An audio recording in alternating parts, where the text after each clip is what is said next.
ആണും പെണ്ണും ഒക്കെ കരുതിയിരുന്നോളി, ഒക്കെ സഹിക്കേണ്ടി വരും. ആ കൗൺസിലിംഗ് സെന്ററിൽ സമ്മേളന നഗരയിലുള്ള ഒരു വളണ്ടിയറായ ഒരു സഹോദരി തന്റെ മകൾക്ക് എന്തോ ചില പേടിയോ മറ്റോ ഉണ്ട്, അതൊന്ന് എന്താണെന്ന് അറിയാൻ വേണ്ടി പോയതാണ്. കൗൺസിലിംഗ് അല്ലേ. ചെന്നപ്പോ എന്താ വിവരം? ഇത് കണ്ണേറ് പറ്റിയതാണ്, ഇത് കണ്ണേറ് പറ്റിയതാണ്. ആ കണ്ണേറിനെ കുറിച്ച് ഇവരുടെ ഒരു മഹാ നേതാവുണ്ട്. ഇവർ ചില പ്രത്യേക കാര്യങ്ങളിൽ വിപ്ലവം സൃഷ്ടിക്കുന്ന ആളാണ്. വിപ്ലവം സൃഷ്ടിച്ചവർക്ക് പത്രങ്ങളിലൊക്കെ വരാറുണ്ട്, ചാനലുകൾ വരാറുണ്ട്. ചില വനിതാ കമ്മീഷന്റെ ആൾക്കാരൊക്കെ അതിനെതിരെ പ്രതികരിക്കാറുണ്ട്. അങ്ങനെ ചരിത്രം ഇടക്കിടക്ക് സൃഷ്ടിച്ചുകൊണ്ടിരിക്കുന്ന ഒരാള് പണ്ട് ഈ കണ്ണേറിനെ കുറിച്ച് സംസാരിച്ചിട്ടുണ്ട്. നമ്മളെ ബഹുമാന്യനായ, മോശപ്പെടുത്താൻ പാടില്ല, ബഹുമാന്യ തന്നെയാണ്, വയസ്സിൽ ആദരിക്കണം ഒക്കെ വേണം, സുഹൈർ മൗലവി കണ്ണേറിനെ കുറിച്ച് 4 വാചകം മുമ്പ് പറഞ്ഞിട്ടുണ്ട്. അതിനെക്കുറിച്ച് വെച്ചിട്ട് നമുക്ക് തുടങ്ങാം. കണ്ണിന്റെയും നാവിന്റെയും വിഷയങ്ങളാണ്. പലയിടങ്ങളിലും നമ്മൾ കേട്ട് കഴിഞ്ഞ കാര്യമാണ്.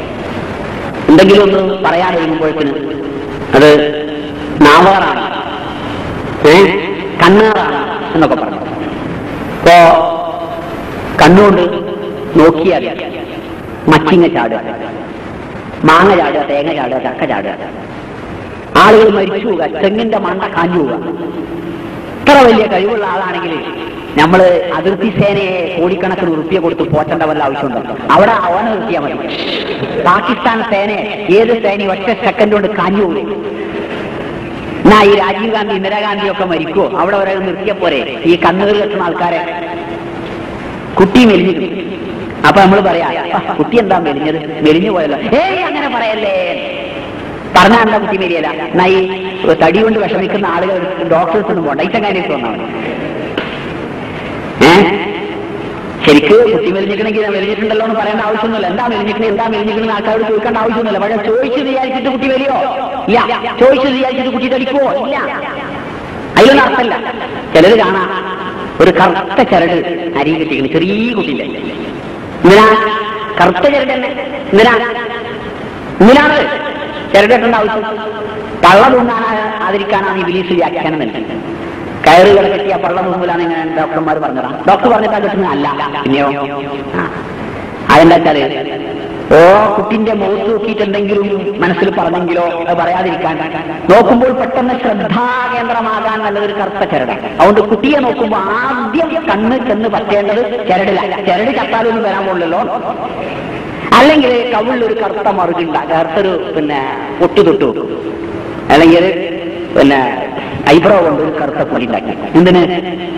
വേറെ എവിടെയും പറ്റാതെ കണ്ണ് ആദ്യം തന്നെ ആ കറുപ്പിൽ ചെന്ന് പറ്റാതെ. നോക്കി നിങ്ങൾ, എന്തൊരു ബേജാറാണ് ഈ സമൂഹത്തിന്. അതുകൊണ്ട് സമ്മതിക്കരുത്. ആ കറുത്ത ചരടുകൾ, കറുത്ത കുപ്പികളകൾ മുഴുവൻ അഴിച്ചു പൊട്ടിച്ച് വലിച്ചെറിയണം. ആവശ്യമുണ്ടെങ്കിൽ എല്ലാം ചെയ്യാം, ആവശ്യമില്ലെങ്കിൽ ചെയ്യരുത്. ശരി, ഞാൻ നീട്ടിക്കൊണ്ടു പോകുന്നില്ല. കണ്ണുകൊണ്ടും നാവുകൊണ്ടും ഉപദ്രവമുണ്ടാക്കാൻ, ശല്യമുണ്ടാക്കുവാൻ മനുഷ്യന്മാർക്ക് ആർക്കും സാധ്യമല്ല. പിള്ളേർക്കും ഫലത്തൊക്കെ ഓതല്ലേ നമ്മൾ. പിന്നെന്താ പ്രശ്നം? കഴിഞ്ഞേ അതേ ഉള്ളൂ. നബി സല്ലല്ലാഹു അലൈഹി വസല്ലം ഇബ്നു അബ്ബാസ് റളിയല്ലാഹു അൻഹുവിനെ വിളിച്ച് എന്റെ പൊന്നുമകനെ എന്ന് വിളിച്ചുകൊണ്ട് പറഞ്ഞ കാര്യം നിങ്ങൾക്കറിയാം. എന്താ?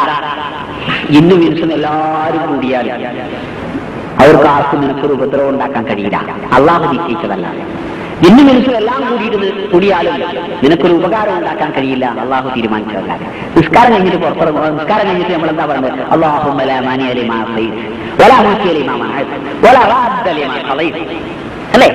അല്ലാഹുവേ, നീ തന്നത് തടയാൻ, നീ തടുത്തത് തരാൻ, നീ വിധിച്ചത് റദ്ദ് ചെയ്യാൻ ആരുമില്ല എന്ന് പറഞ്ഞിട്ട് പിന്നെ പുറത്തിറങ്ങിയിട്ട് നമ്മൾ ചിലർ പറയാൻ ചെയ്തതാ, അയലോക്കാർ ചെയ്തതാ. എന്തേ ചെയ്ത്?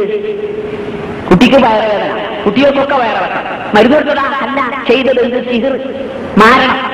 എന്നിട്ട് അത് മറുമരുന്ന് ചെയ്യാനും അത് ചെയ്തു പ്രചരിപ്പിക്കാനൊക്കെ മതപണ്ഡിതന്മാർ, അതിന് ഏജന്റുമാർ. അതിനൊക്കെ 10 കോഴിമുട്ട, 10 തേങ്ങ, 3 കിലോ അരി, 3 മീറ്റർ തുണി, 1100 റുപ്യാന്നൊക്കെ പറഞ്ഞു. മറുമരുന്നിനും അത്ര തന്നെ. ഈ രീതിയിൽ ഇങ്ങനെ അന്ധവിശ്വാസങ്ങളെ, അനാചാരങ്ങളെ ചൂഷണം ചെയ്ത് ജീവിക്കുന്ന മതപണ്ഡിതന്മാരും പുരോഹിതന്മാരും രാജ്യത്ത് നിലവിലുണ്ട്. ശരി, ശ്രദ്ധിക്കുക. ഇതിനെതിരെ നമ്മൾ ഉണ്ടാക്കേണ്ടത് എന്താണ്? വിവരം തായാണ്, ബുദ്ധിയും കോമൺ സെൻസും വിവരവും. നിനക്ക് വിവരമില്ലാത്തതിന്റെ പിന്നാലെ പോകരുത്. ഇന്ന സമഅ വൽ ബസറ വൽ ഫുആദ കുല്ലു ഉലൈക കാന അൻഹു മസ്ഊല. കേൾവിയും കാഴ്ചയും ഹൃദയവും ചോദിക്കപ്പെടും. എന്തേ കേട്ടു, എന്തേ കണ്ടു, എന്ത് മനസ്സിലാക്കി എന്ന് പടക്കം വരാൻ വിചാരണ. അതുകൊണ്ട് സകലമാന അനാചാരങ്ങളിൽ നിന്ന് മുക്തമായി ഒരു ശുദ്ധമായ ജീവിതം നമ്മൾ നിലനിർത്തുക. അപ്പോ സുഹൈർ മൗലവി മുജാഹിദായിരുന്ന കാലത്ത് പ്രസംഗിച്ച സംഗതിയാണ്. ഞാൻ എന്താ അങ്ങനെ പറഞ്ഞു നിങ്ങൾ ചോദിച്ചാൽ അത് മൂപ്പരോട് ചോദിച്ചോളാം.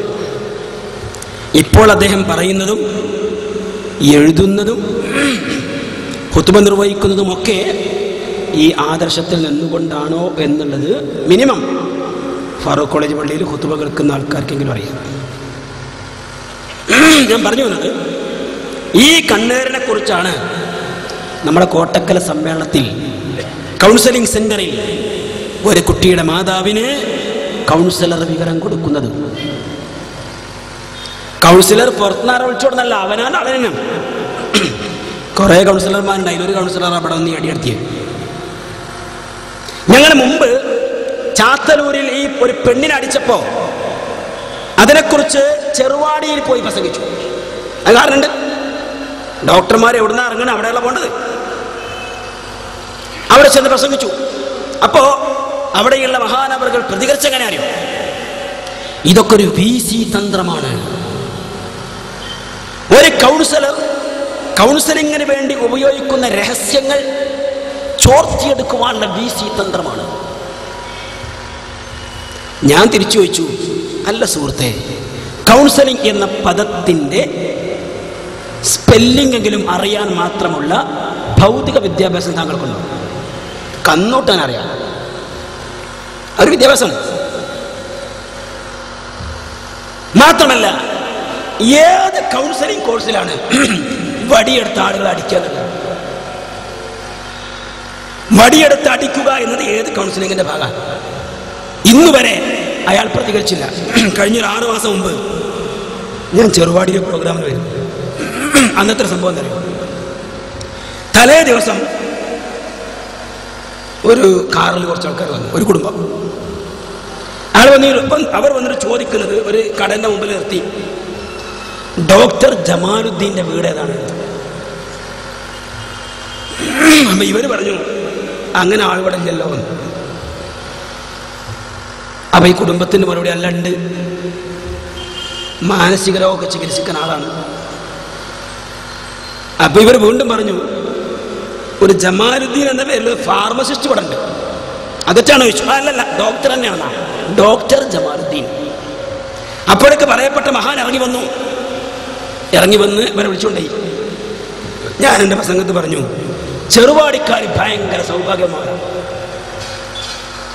10ാം ക്ലാസ് പാസ്സാവാതെ, 12ാം ക്ലാസ് എഴുതാതെ, എൻട്രൻസിന് ചേരാതെ, കോച്ചിങ്ങിന് പോവാതെ, MBBS പഠിക്കാതെ തന്നെ 8ാം ക്ലാസ്സുകാരന് ഡോക്ടറാവാൻ സാധിക്കുന്ന നാട്